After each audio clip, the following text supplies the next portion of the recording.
അയോധ്യ രാമക്ഷേത്രവുമായി ബന്ധപ്പെട്ട് ഏതാണ്ട് 1,200 കോടി രൂപയുടെ തട്ടിപ്പ് നടന്നിട്ടുണ്ട് എന്നുള്ളതാണ് ആരോപണം. കണ്ടെത്തൽ SIT അതിൻ്റെ അന്വേഷണം ഘടിപ്പിച്ചിരിക്കുന്നു. വിമർശനം ഘടിപ്പിച്ചിരിക്കുകയാണ് പ്രതിപക്ഷ പാർട്ടികൾ. ആ റിപ്പോർട്ടിലേക്ക് 6 ദിവസം നീണ്ട അയോധ്യ പരിശോധനയ്ക്കിടെ 150-ലധികം പേരെയാണ് SIT ചോദ്യം ചെയ്തത്. സംഭാവനയായി ലഭിച്ച സ്വർണം, വെള്ളി, വജ്രം ഉൾപ്പെടെയുള്ള ആഭരണങ്ങളെക്കുറിച്ച് SIT ഉന്നയിച്ച ചോദ്യങ്ങൾക്ക് തൃപ്തികരമായ മറുപടി നൽകാൻ ട്രസ്റ്റ് ഭാരവാഹികൾക്ക് കഴിഞ്ഞിട്ടില്ല. ചോദ്യം ചെയ്തവരിൽ Shri Rama Janmabhoomi trust general secretary Champat റായുടെ വിശ്വസ്തൻ രാംശങ്കർ യാദവും ഉൾപ്പെടുന്നു. ഇയാളുടെ സുഹൃത്തുക്കളെക്കുറിച്ചും സ്വത്തുവകകളെക്കുറിച്ചുള്ള വിവരങ്ങളും SIT ശേഖരിച്ചു.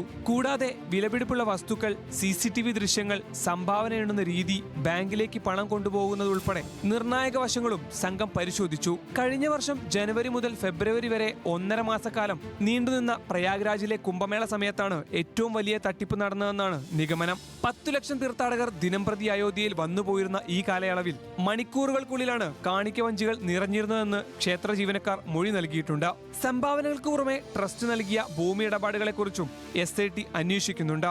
71 ഏക്കർ ഭൂമി വാങ്ങിയത് 10 മടങ്ങ് വില നിലനിൽക്കുകയാണ്. ക്ഷേത്രത്തിൽ കാണിക്കേണ്ടുന്ന ജോലിയിലുണ്ടായിരുന്ന അവിനാശ്, ലവകുശ്, അനുകൽപ് തുടങ്ങിയ 5 പേരുടെ വെളിപ്പെടുത്തലിന്റെ അടിസ്ഥാനത്തിൽ ഇതുവരെ 2 കോടി രൂപ കണ്ടുകെട്ടി. വിഷയം പ്രതിപക്ഷം ആയുധമാക്കിയിരിക്കുകയാണ്. വിവാദങ്ങൾക്കിടെ ആം ആദ്മി പാർട്ടി കൺവീനർ അരവിന്ദ് കെജ്രിവാൾ വെള്ളിയാഴ്ച അയോധ്യ സന്ദർശിക്കും. സംഭാവന തട്ടിപ്പിൽ ഓരോ സനാതനികളും അതീവ ദുഃഖിതരാണെന്ന് അരവിന്ദ് കെജ്രിവാൾ പ്രതികരിച്ചു. National desk, news Malayalam.